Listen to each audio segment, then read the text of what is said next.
ਪਿਆਰੇ ਵਿਦਿਆਰਥੀਓ, ਅੱਜ ਆਪਾਂ ਤੁਹਾਡੀ 12ਵੀਂ ਜਮਾਤ ਦੀ ਪਾਠ ਪੁਸਤਕ ਲਾਜ਼ਮੀ ਪੰਜਾਬੀ ਦੇ ਦੂਜੇ ਭਾਗ ਵਿੱਚੋਂ ਸ਼ਬਦਕੋਸ਼ ਵਾਚਨ ਵਿਧੀ ਬਾਰੇ ਵਿਸਥਾਰਪੂਰਵਕ ਜਾਣਕਾਰੀ ਹਾਸਲ ਕਰਾਂਗੇ। ਅਸੀਂ ਇਸ ਵਾਰਤਾ ਵਿੱਚ ਜਾਣਾਂਗੇ ਕਿ ਸ਼ਬਦਕੋਸ਼ ਕੀ ਹੁੰਦਾ ਹੈ ਅਤੇ ਇਸ ਨੂੰ ਕਿਸ ਤਰੀਕੇ ਨਾਲ ਵਾਚਿਆ ਭਾਵ ਦੇਖਿਆ ਜਾ ਸਕਦਾ ਹੈ। ਪਿਆਰੇ ਵਿਦਿਆਰਥੀਓ, ਕਿਸੇ ਭਾਸ਼ਾ ਦੇ ਸ਼ਬਦਾਂ ਦੀ ਕੋਸ਼ ਵਿਗਿਆਨਕ ਤਰਤੀਬ ਦੇ ਸੰਗ੍ਰਹਿ ਨੂੰ ਸ਼ਬਦਕੋਸ਼ ਕਿਹਾ ਜਾਂਦਾ ਹੈ।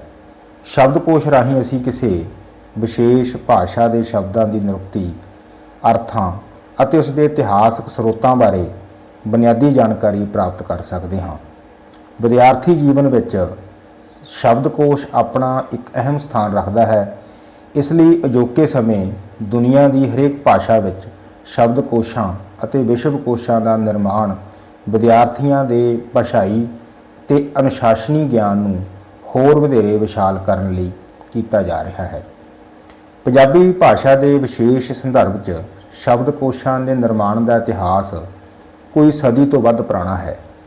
ਪੰਜਾਬੀ ਵਿੱਚ ਕੋਸ਼ਕਾਰੀ ਦਾ ਕਾਰਜ ਮੂਲ ਰੂਪ ਵਿੱਚ ਈਸਾਈ ਮਿਸ਼ਨਰੀਆਂ ਦੇ ਯਤਨਾਂ ਨਾਲ ਹੀ ਸ਼ੁਰੂ ਹੋਇਆ। ਇਹ ਕੋਸ਼ ਪੱਛਮੀ ਕੋਸ਼ ਵਿਗਿਆਨ ਦੇ ਮਾਡਲਾਂ ਨੂੰ ਅਪਣਾ ਕੇ ਹੀ ਅੱਗੇ ਵਧਣ ਲੱਗੇ। ਗਿਆਨੀ ਹਜ਼ਾਰਾ ਸਿੰਘ ਦਾ ਖਾਲਸਾ ਟਰੈਕਟ ਸੁਸਾਇਟੀ ਦੁਆਰਾ 1899 'ਚ ਛਾਪਿਆ ਸ੍ਰੀ ਗੁਰੂ ਗ੍ਰੰਥ ਕੋਸ਼ ਪੰਜਾਬੀ ਦਾ ਪਹਿਲਾ ਮੌਲਿਕ ਕੋਸ਼ ਹੈ। ਇਸ ਤੋਂ ਬਾਅਦ ਭਾਈ ਕਾਨ੍ਹ ਸਿੰਘ ਨਾਭਾ ਦੁਆਰਾ 1930 'ਚ ਰਚਿਤ ਗੁਰ ਸ਼ਬਦ ਰਤਨਾਕਰ ਮਹਾਨ ਕੋਸ਼ ਪੰਜਾਬੀ ਕੋਸ਼ਕਾਰੀ ਦਾ ਮੀਲ ਪੱਥਰ ਹੋ ਨਿਬੜਿਆ। ਇਸ ਕੋਸ਼ ਦੀ ਅਜੋਕੇ ਸਮੇਂ ਵੀ ਸਾਹਿਤਕ ਤੇ ਭਾਸ਼ਾਈ ਪੱਖ ਤੋਂ ਵਿਲੱਖਣਤਾ ਤੇ ਮਹੱਤਤਾ ਬਰਕਰਾਰ ਬਣੀ ਹੋਈ ਹੈ।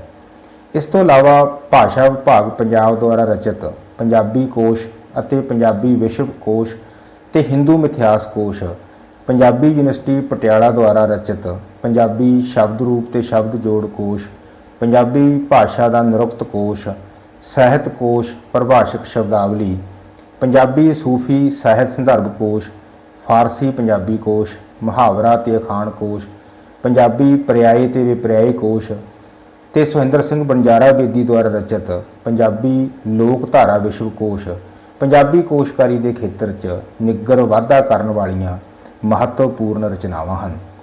ਵਿਦਿਆਰਥੀਆਂ ਦੀਆਂ ਭਾਸ਼ਾਈ ਤੇ ਸਾਹਿਤਕ ਰੁਚੀਆਂ ਤੇ ਉਹਨਾਂ ਦੀ ਲੋੜ ਦੀ ਪੂਰਤੀ ਕਰਨ ਲਈ ਇਹਨਾਂ ਕੋਸ਼ਾਂ ਦੀ ਮਹੱਤਵਪੂਰਨ ਭੂਮਿਕਾ ਸਮਝੀ ਜਾ ਸਕਦੀ ਹੈ। ਆਮ ਤੌਰ 'ਤੇ ਵਿਦਿਆਰਥੀਆਂ ਦਾ ਵਾਹ ਜਦੋਂ ਨਵੀਆਂ ਭਾਸ਼ਾਈ ਬਣਤਰਾਂ ਅਤੇ ਸਾਹਿਤਕ ਸੰਕਲਪਾਂ ਨਾਲ ਪੈਂਦਾ ਹੈ ਤਾਂ ਇਹ ਕੋਸ਼ ਆਪਣੀ ਅਹਿਮ ਭੂਮਿਕਾ ਨਿਭਾਉਂਦੇ ਹਨ। ਜੇਕਰ ਵਿਦਿਆਰਥੀ ਕੋਲ ਅਜਿਹੇ ਕੋਸ਼ਾਂ ਦਾ ਜ਼ਖੀਰਾ ਭਾਵ ਖਜ਼ਾਨਾ ਹੋਵੇਗਾ ਤਾਂ ਨਿਰਸੰਦੇਹ ਉਹ ਸ਼ਬਦਾਂ ਦੀ ਸੰਕਲਪ ਮੂਲਕ ਸਮਝ ਹਾਸਲ ਕਰਨ ਵਿੱਚ ਕਾਮਯਾਬ ਹੋ ਜਾਵੇਗਾ। ਅਸਲ ਵਿੱਚ ਸ਼ਬਦਕੋਸ਼ ਨੂੰ ਵਾਚਣਾ ਵੀ ਇੱਕ ਵਿਧੀਪੂਰਵਕ ਕਾਰਜ ਹੈ। ਸਹੀ ਵਾਚਨ ਵਿਧੀ ਦੀ ਹੋਣ ਤੋਂ ਬਗੈਰ ਕਿਸੇ ਵੀ ਸ਼ਬਦ ਨੂੰ ਸਹੀ ਤਰੀਕੇ ਨਾਲ ਵਾਚਣਾ ਲਗਭਗ ਉਲਝਣ ਭਰਿਆ ਮਸਲਾ ਹੈ। ਸ਼ਬਦ ਕੋਸ਼ ਦੀ ਵਾਚਨ ਵਿਧੀ ਦੇ ਬਹੁਤ ਸਾਰੇ ਸਿਧਾਂਤਕ ਪਹਿਲੂ ਹਨ ਜਿਨ੍ਹਾਂ ਦੇ ਗਿਆਨ ਸਦਕਾ ਇਸ ਨੂੰ ਸਹੀ ਤੇ ਸ਼ੁੱਧ ਤਰੀਕੇ ਨਾਲ ਸਮਝਿਆ ਜਾ ਸਕਦਾ ਹੈ। ਇਸ ਵਿਧੀ ਦੇ ਹੇਠ ਲਿਖੇ ਮਹੱਤਵਪੂਰਨ ਨੁਕਤੇ ਹਨ ਜਿਨ੍ਹਾਂ ਦੀ ਰੋਸ਼ਨੀ ਵਿੱਚ ਪੰਜਾਬੀ ਦੇ ਸ਼ਬਦਕੋਸ਼ਾਂ ਦਾ ਅਧਿਐਨ ਕੀਤਾ ਜਾ ਸਕਦਾ ਹੈ। ਪਿਆਰੇ ਵਿਦਿਆਰਥੀਓ, ਇਸ ਸ਼ਬਦਕੋਸ਼ ਦੇ ਵਾਚਣ ਦੇ ਸੰਬੰਧ ਵਿੱਚ ਸਭ ਤੋਂ ਪਹਿਲਾ ਨੁਕਤਾ ਵਿਚਾਰਨ ਵਾਲਾ ਇਹ ਹੈ ਕਿ ਕੋਈ ਵੀ ਵਿਦਿਆਰਥੀ ਜਿਸ ਨੇ ਸ਼ਬਦਕੋਸ਼ ਦਾ ਅਧਿਐਨ ਕਰਨਾ ਹੈ, ਭਾਵ ਸ਼ਬਦਕੋਸ਼ ਦੇ ਵਿੱਚੋਂ ਸ਼ਬਦਾਂ ਨੂੰ ਤਰਤੀਬ ਦੇ ਵਿੱਚ ਦੇਖਣਾ ਹੈ, ਤਾਂ ਉਸ ਨੂੰ ਸਭ ਤੋਂ ਪਹਿਲਾਂ ਗੁਰਮੁਖੀ ਦੀ ਵਰਣਮਾਲਾ, ਜਿਹੜੀ ਕਿ ਸਾਡੀ ਪੰਜਾਬੀ ਬੋਲੀ ਨੂੰ, ਪੰਜਾਬੀ ਭਾਸ਼ਾ ਨੂੰ ਲਿਖਣ ਵਾਸਤੇ ਮੁਕਰਰ ਕੀਤੀ ਗਈ ਹੈ, ਇਸ ਵਰਣਮਾਲਾ ਦੀ ਤਰਤੀਬ ਤੁਹਾਨੂੰ ਜ਼ੁਬਾਨੀ ਰੂਪ 'ਚ ਯਾਦ ਹੋਣੀ ਚਾਹੀਦੀ ਹੈ। ਕਿਉਂਕਿ ਸਾਡੀ ਵਰਣਮਾਲਾ ਦੇ ਵਿੱਚ ਊੜੇ ਤੋਂ ਰਾੜੇ ਤੱਕ ਜਿਹੜੇ ਹੈ ਉਹ 35 ਅੱਖਰ ਨੇ ਅਤੇ ਪੈਰ ਬਿੰਦੀ ਵਾਲੇ 6 ਅੱਖਰ ਨੇ। ਇਹਨਾਂ ਦੀ ਕੁੱਲ ਮਿਲਾ ਕੇ ਗਿਣਤੀ ਜਿਹੜੀ ਹੈ ਉਹ 41 ਹੈ। ਇਸ ਕਰਕੇ ਆਪਾਂ ਸਭ ਤੋਂ ਪਹਿਲਾਂ ਜ਼ੁਬਾਨੀ ਰੂਪ ਦੇ ਵਿੱਚ ਇਸ ਵਰਣਮਾਲਾ ਨੂੰ ਚੇਤੇ ਵਿੱਚ ਰੱਖੀਏ, ਕਿਉਂਕਿ ਸ਼ਬਦਕੋਸ਼ ਵਿੱਚ ਸ਼ਬਦਾਂ ਦੀ ਤਰਤੀਬ ਇਸ ਵਰਣਮਾਲਾ ਦੀ ਤਰਤੀਬ ਅਨੁਸਾਰ ਹੀ ਹੋਏਗੀ। ਭਾਵ ਇਹਦੇ ਵਿੱਚ ਜੇ ਆਪਾਂ ਸ਼ਬਦਕੋਸ਼ ਵਿੱਚ ਸ਼ਬਦਾਂ ਨੂੰ ਲੱਭਣਾ ਹੋਵੇ, ਸ਼ਬਦਾਂ ਨੂੰ ਦੇਖਣਾ ਹੋਵੇ ਤਾਂ ਊੜੇ ਵਾਲੇ ਸ਼ਬਦ ਜਿਹੜੇ ਹੈ ਸ਼ਬਦਕੋਸ਼ ਦੇ ਵਿੱਚ ਮੁੱਢ ਵਿੱਚ ਆਉਣਗੇ। ਉਸ ਤੋਂ ਬਾਅਦ ਜਦੋਂ ਊੜੇ ਵਾਲੇ ਸਾਰੇ ਸ਼ਬਦ ਸਮਾਪਤ ਹੋ ਜਾਣਗੇ ਤਾਂ ਆੜੇ ਵਾਲੇ ਸ਼ਬਦਾਂ ਦੀ ਤਰਤੀਬ ਜੋ ਹੈ ਉਹ ਸ਼ਬਦਕੋਸ਼ ਵਿੱਚ ਆਏਗੀ। ਇਸ ਤਰ੍ਹਾਂ ਅਗਲੇ ਅੱਖਰਾਂ ਦੇ ਨਾਲ, ਅਗਲੇ ਵਰਨਾਂ ਦੇ ਨਾਲ ਸੰਬੰਧਿਤ ਜਿਹੜੇ ਸ਼ਬਦ ਹੈ ਉਹ ਕੋਸ਼ ਦੇ ਵਿੱਚ ਤਰਤੀਬ ਅਨੁਸਾਰ ਲੱਗੇ ਹੋਣਗੇ। ਪਰ ਇਹਦੇ ਵਿੱਚ ਇੱਕ ਸਮਝਣ ਵਾਲੀ ਮਹੱਤਵਪੂਰਨ ਗੱਲ ਇਹ ਹੈ ਕਿ ਵਰਨਮਾਲਾ ਦੀ ਜਿਹੜੀ ਤਰਤੀਬ ਹੈ ਸ਼ਬਦਕੋਸ਼ ਦੇ ਵਿੱਚ ਉਹ ਥੋੜ੍ਹੀ ਜਿਹੀ ਵੱਖਰੀ ਭਾਂਤ ਦੀ ਸਾਨੂੰ ਨਜ਼ਰ ਆਏਗੀ, ਕਿਉਂਕਿ ਜੋ ਵੀ ਸਾਡੇ ਕੋਲੇ ਪੈਰ ਬਿੰਦੀ ਵਾਹਕ ਜਿਹੜੇ ਅੱਖਰ ਨੇ, ਭਾਵ ਜਿਵੇਂ ਸੱਸੇ ਪੈਰ ਬਿੰਦੀ ਵਾਲਾ ਹੈ, ਖੱਖੇ ਪੈਰ ਬਿੰਦੀ ਵਾਲਾ ਹੈ, ਗੱਗੇ ਪੈਰ ਬਿੰਦੀ ਵਾਲਾ ਹੈ, ਜੱਜੇ ਪੈਰ ਬਿੰਦੀ ਵਾਲਾ ਹੈ, ਫੱਫੇ ਪੈਰ ਬਿੰਦੀ ਹੈ, ਲੱਲੇ ਪੈਰ ਬਿੰਦੀ ਹੈ। ਜਿਵੇਂ ਸੱਸੇ ਪੈਰ ਬਿੰਦੀ ਨਾਲ ਸੰਬੰਧਿਤ ਜਦੋਂ ਅਸੀਂ ਸ਼ਬਦਾਂ ਦਾ ਉਹਨਾਂ ਦਾ ਖੋਜ ਕਰਾਂਗੇ ਸ਼ਬਦਾਂ ਦੀ, ਜਿਵੇਂ ਸ਼ਰਬਤ, ਸ਼ਾਇਦ, ਇਸ ਤਰ੍ਹਾਂ ਦੇ ਜਿਹੜੇ ਸ਼ਬਦ ਹੈ ਉਹ ਬਿਲਕੁਲ ਅਖੀਰ 'ਤੇ ਨਹੀਂ ਆਉਣਗੇ। ਜਿਵੇਂ ਕਿ ਸਾਡੀ ਪਰੰਪਰਾਗਤ ਵਰਨਮਾਲਾ ਦੇ ਵਿੱਚ ਅਸੀਂ 6 ਅੱਖਰਾਂ ਨੂੰ ਰਾੜੇ ਤੋਂ ਬਾਅਦ ਅਸੀਂ ਇੱਕ ਤਰਤੀਬ ਦੇ ਵਿੱਚ ਨਵੀਂ ਟੋਲੀ ਦੇ ਵਿੱਚ ਰੱਖਿਆ ਹੋਇਆ, ਤਾਂ ਇੱਥੇ ਜਿਹੜੇ ਸੱਸੇ ਪੈਰ ਬਿੰਦੀ ਵਾਲੇ ਜਿੰਨੇ ਵੀ ਸ਼ਬਦ ਹੋਣਗੇ ਇਹ ਬਗੈਰ ਸੱਸੇ ਪੈਰ ਬਿੰਦੀ ਦੇ, ਭਾਵ ਸੱਸੇ ਵਾਲੇ ਜਿੰਨੇ ਵੀ ਸ਼ਬਦ ਹੋਣਗੇ ਜਦੋਂ ਉਹਨਾਂ ਦੀ ਸਮਾਪਤੀ ਹੋਏਗੀ ਤਾਂ ਉਸ ਤੋਂ ਬਾਅਦ ਸੱਸੇ ਪੈਰ ਬਿੰਦੀ ਵਾਲੇ ਸ਼ਬਦ ਜਿਹੜੇ ਆ ਉਹ ਸ਼ੁਰੂ ਹੋਣਗੇ, ਭਾਵ ਸੱਸੇ ਤੇ ਹਾਹੇ ਦੇ ਵਿਚਕਾਰ। ਇਸੇ ਤਰ੍ਹਾਂ ਹੀ ਖੱਖੇ ਪੈਰ ਬਿੰਦੀ ਵਾਲੇ ਜਿੰਨੇ ਵੀ ਸ਼ਬਦ ਹੋਣਗੇ ਜਿਵੇਂ ਖਰਬੂਜ਼ਾ, ਖਬਰ, ਖਤ, ਤਾਂ ਇਹ ਸਾਰੇ ਜਿਹੜੇ ਹੈ ਉਹ ਖੱਖੇ ਅਤੇ ਗੱਗੇ ਦੇ ਵਿਚਕਾਰ ਸ਼ਬਦ ਜਿਹੜੇ ਹੈ ਉਹ ਜੋੜੇ ਜਾਣਗੇ। ਇਸੇ ਤਰ੍ਹਾਂ ਹੀ ਗੱਗੇ ਪੈਰ ਬਿੰਦੀ ਵਾਲੇ ਜਿੰਨੇ ਵੀ ਸ਼ਬਦ ਹੋਣਗੇ ਕੋਸ਼ ਦੇ ਵਿੱਚ ਉਹ ਤੁਹਾਨੂੰ ਗੱਗੇ ਅਤੇ ਘੱਗੇ ਦੇ ਵਿਚਕਾਰ ਨਜ਼ਰ ਆਉਣਗੇ। ਇਸੇ ਤਰ੍ਹਾਂ ਹੀ ਜੱਜੇ ਪੈਰ ਬਿੰਦੀ ਵਾਲੇ ਜਿੰਨੇ ਸ਼ਬਦ ਤੁਹਾਨੂੰ ਮਿਲਣਗੇ ਉਹ ਤੁਹਾਨੂੰ ਜੱਜੇ ਅਤੇ ਝੱਜੇ ਦੇ ਵਿਚਕਾਰ ਜਿਹੜੇ ਸ਼ਬਦ ਉਹ ਲਗਾਏ ਗਏ ਮਿਲਣਗੇ। ਇਸ ਤਰ੍ਹਾਂ ਹੀ ਲੱਲੇ ਪੈਰ ਬਿੰਦੀ ਵਾਲੇ ਜਾਂ ਫੱਫੇ ਪੈਰ ਬਿੰਦੀ ਵਾਲੇ ਆ ਉਹ ਵੀ ਜਿਹੜੇ ਮੂਲ ਰੂਪ ਵਿੱਚ ਫੱਫਾ ਅਤੇ ਲੱਲਾ ਹੈ ਬਗੈਰ ਪੈਰ ਬਿੰਦੀ ਤੋਂ, ਉਹਨਾਂ ਤੋਂ ਬਾਅਦ ਉਹਨਾਂ ਸ਼ਬਦਾਂ ਦਾ ਜਿਹੜਾ ਹੈ ਸੰਗ੍ਰਹਿ ਤੁਹਾਨੂੰ ਕੋਸ਼ ਦੇ ਵਿੱਚ ਮਿਲੇਗਾ। ਪਿਆਰੇ ਵਿਦਿਆਰਥੀਓ, ਦੂਜਾ ਜਿਹੜਾ ਨੁਕਤਾ ਆਪਾਂ ਨੂੰ ਧਿਆਨ ਵਿੱਚ ਰੱਖਣਾ ਪਵੇਗਾ ਉਹ ਇਹ ਹੈ ਕਿ ਵਰਨਮਾਲਾ ਦੇ ਅੱਖਰ ਕ੍ਰਮ ਤੋਂ ਬਾਅਦ ਸਾਨੂੰ ਕਿਸੇ ਵੀ ਸ਼ਬਦ ਦੇ ਨਿਰਮਾਣ ਸਮੇਂ ਅਸੀਂ ਬਹੁਤ ਸਾਰੀਆਂ ਲਗਾ ਮਾਤਰਾਵਾਂ ਦਾ ਪ੍ਰਯੋਗ ਕਰਦੇ ਹਾਂ। ਸਾਡੀ ਪੰਜਾਬੀ ਦੀ ਗੁਰਮੁਖੀ ਲਿਪੀ ਵਿੱਚ 10 ਲਗਾ ਮਾਤਰਾਵਾਂ ਦਾ ਪ੍ਰਯੋਗ ਕੀਤਾ ਜਾਂਦਾ ਹੈ, ਜਿਹਦੇ ਵਿੱਚੋਂ ਪਹਿਲੇ ਸਥਾਨ ਤੇ ਮੁਕਤਾ ਸ਼ਬਦ ਹੁੰਦਾ ਹੈ। ਆਪਾਂ ਸਾਰੇ ਜਾਣਦੇ ਹਾਂ ਕਿ ਜਿਹੜਾ ਮੁਕਤਾ ਹੈ ਇਹ ਮੁਕਤ ਸ਼ਬਦ ਤੋਂ ਬਣਿਆ, ਮੁਕਤ ਤੋਂ ਭਾਵ ਹੈ ਜਿਸ ਨਾਲ ਕੋਈ ਵੀ ਚਿੰਨ੍ਹ ਨਹੀਂ ਲੱਗਿਆ ਹੁੰਦਾ। ਮਿਸਾਲ ਦੇ ਤੌਰ ਤੇ ਊੜੇ ਤੋਂ ਡਾੜੇ ਤੱਕ, ਸੱਸੇ ਪੈਰ ਬਿੰਦੀ ਤੋਂ ਲੈ ਕੇ ਲੱਲੇ ਪੈਰ ਬਿੰਦੀ ਤੱਕ ਕੁੱਲ ਜੋਨੇ ਵੀ 41 ਅੱਖਰ ਸਾਡੇ ਕੋਲ ਮੌਜੂਦ ਹਨ। ਜਦੋਂ ਉਹਨਾਂ ਦੇ ਨਾਲ ਕਿਸੇ ਵੀ ਕਿਸਮ ਦੀ ਕੋਈ ਲਗ ਮਾਤਰ ਜਾਂ ਕੋਈ ਚਿੰਨ੍ਹ ਨਾ ਲੱਗੇ ਤਾਂ ਅਸੀਂ ਉਸ ਅੱਖਰ ਨੂੰ, ਉਸ ਵਰਨ ਨੂੰ ਮੁਕਤਾ ਮੰਨਦੇ ਹਾਂ। ਜਿਵੇਂ ਸ਼ਰਬਤ, ਇਹਦੇ ਵਿੱਚ ਚਾਰੇ ਦੇ ਚਾਰੇ ਅੱਖਰ ਜਿਹੜੇ ਨੇ ਇਸ ਸ਼ਬਦ ਦੇ ਵਿੱਚ ਉਹ ਮੁਕਤੇ ਹਨ, ਕਿਉਂਕਿ ਕਿਸੇ ਨਾਲ ਵੀ ਕੋਈ ਚਿੰਨ੍ਹ ਜਿਹੜਾ ਹੈ ਉਹ ਨਹੀਂ ਲੱਗਿਆ। ਇਸ ਤਰ੍ਹਾਂ ਦੂਜੇ ਸਥਾਨ ਤੇ ਸਾਡੇ ਕੋਲ ਜਿਹੜੀ ਲਗ ਲੱਗਦੀ ਹੈ ਉਹ ਕੰਨਾ ਹੈ। ਕੰਨੇ ਦਾ ਦੂਜਾ ਸਥਾਨ ਹੈ, ਦੂਜੇ ਨੰਬਰ ਤੇ ਕੰਨਾ ਆਉਂਦਾ ਹੈ। ਇਸ ਤਰ੍ਹਾਂ ਤੀਜੇ ਨੰਬਰ ਤੇ ਸਿਹਾਰੀ, ਚੌਥੇ ਨੰਬਰ ਤੇ ਬਿਹਾਰੀ, ਪੰਜਵੇਂ ਨੰਬਰ ਤੇ ਔਂਕੜ, 6 ਨੰਬਰ ਤੇ ਦੁਲੈਂਕੜ, 7 ਨੰਬਰ ਤੇ ਲਾਂ, 8 ਨੰਬਰ ਤੇ ਦੁਲਾਵਾਂ, 9 ਨੰਬਰ ਤੇ ਹੋੜਾ ਤੇ 10 ਨੰਬਰ ਤੇ ਘਨੌੜਾ। ਇਹ ਕੁੱਲ 10 ਮਾਤਰਾਵਾਂ ਪੰਜਾਬੀ ਦੀ ਸਾਡੀ ਗੁਰਮੁਖੀ ਲਿਪੀ ਦੇ ਵਿੱਚ ਇਹਨਾਂ ਦੀ ਵਰਤੋਂ ਕੀਤੀ ਜਾਂਦੀ ਹੈ ਅਤੇ ਇਹਨਾਂ ਦੀ ਤਰਤੀਬ ਜਿਹੜੀ ਹੈ ਉਹ ਅਸੀਂ ਇਸੇ ਹੀ ਰੂਪ ਵਿੱਚ ਰੱਖਣੀ ਹੈ, ਕਿਉਂਕਿ ਸ਼ਬਦਕੋਸ਼ ਦਾ ਨਿਰਮਾਣ ਕਰਨ ਸਮੇਂ ਜੋ ਵੀ ਸ਼ਬਦਾਂ ਦਾ ਨਿਰਮਾਣ ਕੀਤਾ ਜਾਂਦਾ ਹੈ ਉਹ ਇਹਨਾਂ ਤਰਤੀਬ ਦੇ ਅਨੁਸਾਰ ਜਾਂ ਇਸ ਤਰਤੀਬ ਦੇ ਅਨੁਸਾਰ ਹੀ ਕੀਤਾ ਜਾਂਦਾ ਹੈ, ਕਿਉਂਕਿ ਇਸ ਤਰਤੀਬ ਦੇ ਰਾਹੀਂ ਹੀ ਜਿਹੜੇ ਸ਼ਬਦ ਹੈ ਉਹ ਘੜੇ ਜਾਂਦੇ ਨੇ ਅਤੇ ਇਹਨਾਂ ਨੂੰ ਵਾਚਣ ਸਮੇਂ, ਭਾਵ ਦੇਖਣ ਸਮੇਂ ਵੀ ਸਾਨੂੰ ਇਸੇ ਤਰਤੀਬ ਰਾਹੀਂ ਹੀ ਦੇਖਣਾ ਪਵੇਗਾ। ਪਿਆਰੇ ਵਿਦਿਆਰਥੀਓ, ਇਸ ਤੋਂ ਬਾਅਦ अगला नुकता जिहड़ा विचारन वाला वो ये है कि गुरमुखी दे विच शब्दां दा निर्माण करन समय लगा मात्रा तो बाद साडे कोल 3 लगा अखर हैं। लगा अखर तो भाव नाल लग्या होया अखर ही हुंदा है। पंजाबी दी साडी गुरमुखी लिपि विच किसी भी अखर नूं अद्धा पाउण दा साडे कोल रिवाज नहीं है, जिस तरह देवनागरी लिपि दे कोल है। तो साडे जिथे भी पंजाबी दी साडी कोई भी धुनी जिथे जिहदा डूडा जां दूरा उचारण हुंदा है अते उस उचारण नूं असीं अद्धा अखर पाउण दी बजाए असीं उस नूं बिंदी टिप्पी जां अधक दा प्रयोग करके असीं उस शब्द दा निर्माण करते हैं।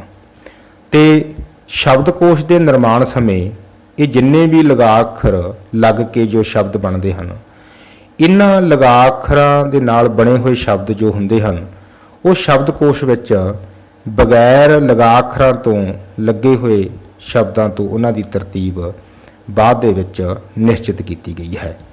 सो आपां लगा अखरां तो बाद गल करांगे दुत्त अखरां दी। सो प्यारे विद्यार्थियों, दुत्त अखर जिहड़े ने असीं इन्हां नूं आम तौर ते पैरवाहक अखर भी कहने आ। साडी पंजाबी दी गुरमुखी लिपि विच 3 दुत्त अखर हैं, हाहा, रारा ते वावा। आम तौर ते इन्हां दा जिहड़ा प्रचलन है वो साडी भाषा दे शब्दां दे निर्माण करन समय वो अक्सर किया जाता है। सो बहुत थावां ते पैर विच हाहा बोलिया जाता है। बहुत सारे शब्दां दे निर्माण करन समय पैर विच रारा अते वावे की वरतों की जाती है। सो जिथे भी किते ये दुत्त अखर किसी शब्द निर्माण करन समय किसी शब्द दे विच किसी वर्ण दे नाल पैर दे विच लगदे आ तां इन्हां दी शब्दकोश दे विच तरतीब बगैर दुत्त अखरां दे शब्दां दे आवेगी। तां इस गल नूं आपां भी विशेष तौर ते ध्यान च रखना है। अगे आपां जदों शब्दकोशां दी तरतीब नूं आपां समझांगे जां तरतीब दे अनुसार शब्दां नूं देखांगे तो उदों ये गल्लां आपां नूं उदाहरण के तौर पर स्पष्ट हो जाणगीआं। सो आपां प्यारे विद्यार्थियों हुण तक जाणिआ है कि जिस तरह गुरमुखी वर्णमाला की पूरी तरतीब नूं समझिआ है, लगा मात्रावां नूं समझिआ है, लगा अखरां नूं समझिआ है, इसे तरह असीं दुत्त अखरां नूं समझिआ है।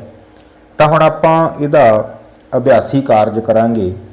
आपां देखांगे कि इन्हां शब्दां नूं आपां किस तरतीब दे विच किस तरीके नाल असीं लगा सकदे हां। सो आपां इहदे विच उदाहरण के तौर पर आपां सब तो सौखी पहली तरतीब लैने आ। इस तरतीब दे विच आपां देख रहे हां कि साडे कोल कुल जिहड़े ने 8 शब्द मौजूद ने। सब तो पहला शब्द है दुकान, फिर साडे कोल शब्द है मजदूर, फिर साडे कोल शब्द है इस्त्री, सेवा, लकीर, जादू, भरा, चाचा। आप एक गल जी सब तो मुख तौर पर देख रहे हैं वो ये है कि जिन्ने भी शब्द हैं उन्हां शब्दां की शुरुआत जां शब्द जिहड़े ने वो अलग अलग अखरां तो हो रहे हैं। जिवें दुकान, दुकान शब्द जो है वो दद्दे नाल शुरू हो रहा है। इस तरह आप देखांगे कि 8 शब्दों के विच कोई भी शब्द जिहड़ा है वो दद्दे नाल शुरू नहीं हुंदा। इस करके ये अपनी श्रेणी का कल्ला ही शब्द है। इस तरह ये कल्ला ही शब्द है कि कल्ला ही आवेगा। सो इस तरह जिवें मजदूर है, इस्त्री है, सेवा, इस तरह जिन्ने 8 शब्द ने जो आप इन्हां दी एक खास तरतीब बनावांगे तो आप देखांगे कि सब तो उपर जो शब्द आवेगा वो आवेगा इस्त्री, क्योंकि इन्हां 8 शब्दों के विच जिहड़ी ईड़ी है वो ऊड़े अते आड़े तो बाद आउंदी है अते होर शब्दों तो पहलां। इसे तरह ही सेवा, हुण सेवा शब्द जो है आपां नूं पता है कि ईड़ी तो बाद ऊड़ा, आड़ा, ईड़ी, सस्सा, क्योंकि ईड़ी जिहड़ी है वो सस्से तो पहला आउंदी है तो सस्सा ईड़ी तो बाद आउंदा है। तो आप इत्थे देखांगे कि सस्से नाल शुरू होने वाला होर कोई भी शब्द जिहड़ा है इस तरतीब दे विच मौजूद नहीं। इस करके सेवा शब्द जिहड़ा है वो दूजे नंबर ते आवेगा। इस तरह अगला शब्द जिहड़ा है वो चाचा होएगा, क्योंकि ਸੱਸੇ ਤੋਂ ਬਾਅਦ ਅਤੇ ਜੱਜੇ ਦੇ ਵਿਚਕਾਰ ਜਿਹੜਾ ਹੈ ਉਹ ਚੱਚੇ ਦਾ ਸਥਾਨ ਨਿਸ਼ਚਿਤ ਕੀਤਾ ਗਿਆ ਹੈ। ਇਸੇ ਤਰ੍ਹਾਂ ਹੀ ਜਾਦੂ, ਜਾਦੂ ਸ਼ਬਦ ਜਿਹੜਾ ਹੈ ਉਹ ਚੱਚੇ ਅਤੇ ਦੱਦੇ ਦੇ ਵਿਚਕਾਰ ਹੀ ਆਵੇਗਾ। ਇਸ ਤਰ੍ਹਾਂ ਦੁਕਾਨ ਜੋ ਕਿ ਜੱਜੇ ਅਤੇ ਭੱਬੇ ਦੇ ਵਿਚਕਾਰ ਸ਼ਬਦ ਆਉਂਦਾ ਹੈ, ਉਹਦੇ ਵਿਚਕਾਰ ਇਹ ਸ਼ਬਦ ਜਿਹੜਾ ਹੈ ਅਸੀਂ ਉਸ ਨੂੰ ਫਿੱਟ ਕਰਾਂਗੇ। ਇਸੇ ਤਰ੍ਹਾਂ ਹੀ ਭਰਾ ਸ਼ਬਦ ਹੈ ਜੋ ਕਿ ਮਜ਼ਦੂਰ ਅਤੇ ਦੁਕਾਨ ਦੇ ਵਿਚਕਾਰ ਆਵੇਗਾ, ਕਿਉਂਕਿ ਭੱਬਾ ਦੱਦੇ ਤੋਂ ਬਾਅਦ ਅਤੇ ਮੰਮੇ ਤੋਂ ਪਹਿਲਾਂ ਆਉਂਦਾ ਹੈ। ਇਸੇ ਤਰ੍ਹਾਂ ਹੀ ਮਜ਼ਦੂਰ ਸ਼ਬਦ ਹੈ ਜੋ ਕਿ ਭੱਬੇ ਤੋਂ ਬਾਅਦ ਆਉਂਦਾ ਹੈ ਅਤੇ ਲੱਲੇ ਤੋਂ ਪਹਿਲਾਂ ਆਉਂਦਾ ਹੈ।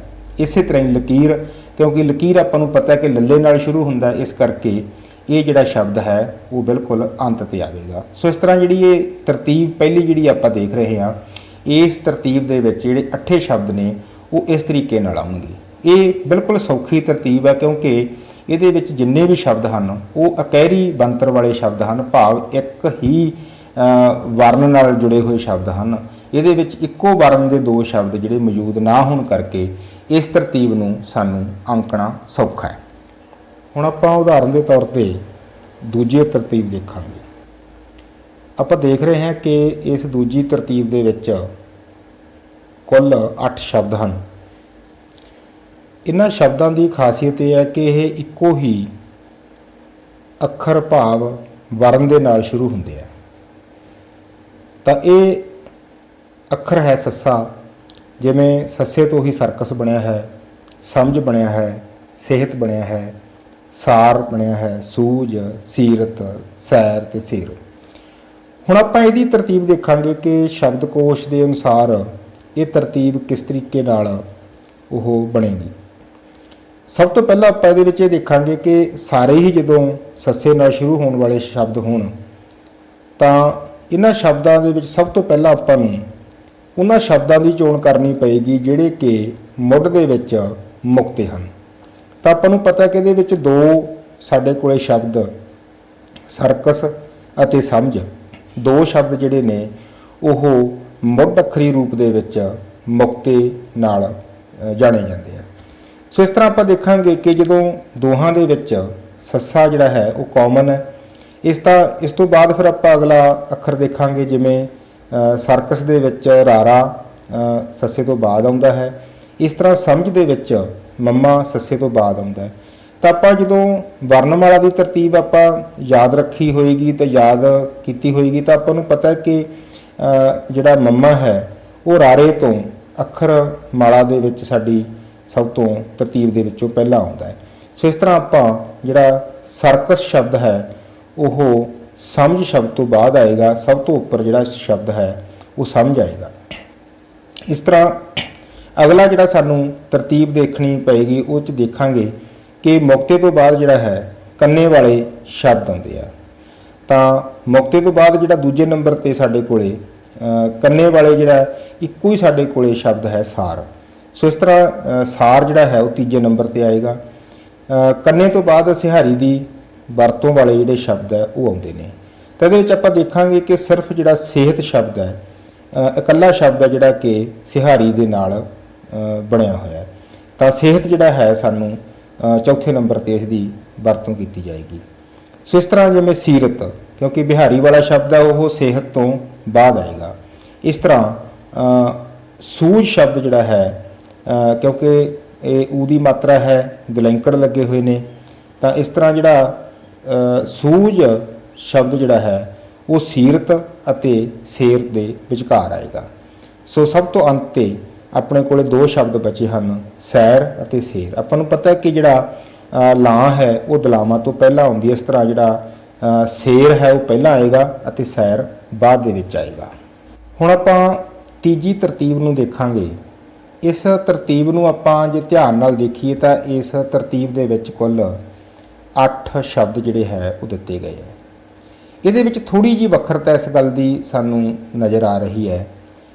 ਕੁਝ ਸ਼ਬਦ ਜਿਹੜੇ ਨੇ ਉਹ ਇੱਕੋ ਹੀ ਅੱਖਰ ਤੋਂ ਬਾਅਦ ਜੋ ਪੈਰ ਬਿੰਦੀ ਵਾਲੇ ਅੱਖਰ ਹੁੰਦੇ ਨੇ ਉਹਨਾਂ ਦੇ ਨਾਲ ਸੰਬੰਧ ਰੱਖਦੇ ਹੈ। ਜਿਵੇਂ ਬਗੈਰ ਪੈਰ ਬਿੰਦੀ ਤੋਂ ਸਬਰ ਅਤੇ ਪੈਰ ਬਿੰਦੀ ਪਾ ਕੇ ਜਿਵੇਂ ਅਸੀਂ ਸ਼ਰਬਤ ਲਿਖਦੇ ਹਾਂ। ਤਾਂ ਇਹਦੇ ਵਿੱਚ ਕੁਝ ਜਿਹੜੇ ਸਾਡੇ ਕੋਲੇ ਸ਼ਬਦ ਅਜਿਹੇ ਆ ਜਿਹੜੇ ਕਿ ਪੈਰ ਬਿੰਦੀ ਵਾਹਕ ਜਿਹੜੇ ਅੱਖਰਾਂ ਦੇ ਨਾਲ ਬਣੇ ਹੋਏ ਸ਼ਬਦ ਹੈ। ਤਾਂ ਇਹਦੇ ਵਿੱਚ ਆਪਾਂ ਦੇਖ ਰਹੇ ਹਾਂ ਕਿ ਮੁੱਢ ਦੇ ਵਿੱਚ ਸ਼ਰਬਤ, ਸਬਰ, ਜ਼ਰੂਰਤ, ਜਲ, ਫਰਾਟਾ, ਫਰਜ਼ੰਦ, ਖਬਰ, ਖੈਬੜ। ਤਾਂ ਇੱਥੇ ਨੋਟ ਕਰਨ ਵਾਲੀ ਗੱਲ ਇਹ ਹੈ ਕਿ ਜਦੋਂ ਅਸੀਂ ਇਹਦੀ ਤਰਤੀਬ ਬਣਾਵਾਂਗੇ ਤਾਂ ਆਪਾਂ ਨੂੰ ਇਹ ਧਿਆਨ 'ਚ ਰੱਖਣਾ ਪਏਗਾ ਕਿ ਜਿੰਨੇ ਵੀ ਪੈਰ ਬਿੰਦੀ ਵਾਲੇ ਸ਼ਬਦ ਹਨ ਉਹ ਬਗੈਰ ਪੈਰ ਬਿੰਦੀ ਵਾਲੇ ਸ਼ਬਦਾਂ ਤੋਂ ਬਾਅਦ ਦੇ ਵਿੱਚ ਆਉਣਗੇ। ਦੇਖਣ ਨੂੰ ਭਾਵੇਂ ਸ਼ਰਬਤ ਸ਼ਬਦ ਜਿਹੜਾ ਹੈ ਸਾਨੂੰ ਵੱਡਾ ਲੱਗਦਾ ਤੇ ਸਬਰ ਛੋਟਾ, ਇਸ ਕਰਕੇ ਸੱਸਾ ਜਿਹੜਾ ਹੈ ਕਿਉਂਕਿ ਉਹ ਇੱਕ ਤਾਂ ਅੱਖਰ ਮਾਲਾ ਦੇ ਵਿੱਚ ਸਾਡੀ ਵਰਨਮਾਲਾ ਦੇ ਵਿੱਚ ਸਭ ਤੋਂ ਪਹਿਲਾਂ ਆਉਂਦਾ ਬਾਕੀ ਦੇ ਸਾਡੇ ਅੱਖਰਾਂ ਦੇ ਨਾਲੋਂ, ਇਸ ਕਰਕੇ ਜਿਹੜਾ ਸਬਰ ਹੈ ਉਹ ਪਹਿਲਾਂ ਆਏਗਾ ਅਤੇ ਸ਼ਰਬਤ ਇਸ ਤੋਂ ਬਾਅਦ ਆਏਗਾ। ਅਗਲਾ ਜਿਹੜਾ ਸਾਡੇ ਕੋਲੇ ਦੋ ਸ਼ਬਦ ਨੇ ਖਬਰ ਅਤੇ ਖੈਬੜ, ਦੋਨੇ ਜਿਹੜੇ ਨੇ ਇੱਕ ਬਗੈਰ ਪੈਰ ਬਿੰਦੀ ਤੋਂ, ਇੱਕ ਪੈਰ ਬਿੰਦੀ ਖੱਖੇ ਵਾਲਾ ਸਾਡੇ ਕੋਲ ਸ਼ਬਦ ਹੈ। ਤਾਂ ਇਹਦੇ ਵਿੱਚ ਜਿਹੜਾ ਬਗੈਰ ਪੈਰ ਬਿੰਦੀ ਤੋਂ ਜਿਹੜਾ ਸਾਡੇ ਕੋਲ ਸ਼ਬਦ ਹੈ ਖੈਬੜ, ਉਹ ਖਬਰ ਤੋਂ ਪਹਿਲਾਂ ਆਏਗਾ ਅਤੇ ਖਬਰ ਖੈਬੜ ਤੋਂ ਬਾਅਦ ਆਏਗਾ। ਦੋ ਸਾਡੇ ਕੋਲ ਸ਼ਬਦ ਹਨ, ਇੱਕ ਸ਼ਬਦ ਹੈ ਜ਼ਰੂਰਤ, ਇੱਕ ਸ਼ਬਦ ਹੈ ਸਾਡੇ ਕੋਲ ਜਲ। ਜ਼ਰੂਰਤ ਜਿਹੜਾ ਸ਼ਬਦ ਹੈ ਉਹ ਸਾਡੇ ਕੋਲ ਪੈਰ ਬਿੰਦੀ ਲਗਾ ਕੇ ਲੱਗਿਆ ਹੋਇਆ ਹੈ ਅਤੇ ਜਲ ਜਿਹੜਾ ਸ਼ਬਦ ਹੈ ਉਹ ਬਗੈਰ ਪੈਰ ਬਿੰਦੀ ਤੋਂ ਹੈ। ਇਸ ਤਰ੍ਹਾਂ ਜਿਹੜਾ ਜਲ ਹੈ ਉਹ ਜ਼ਰੂਰਤ ਤੋਂ ਪਹਿਲਾਂ ਆਏਗਾ।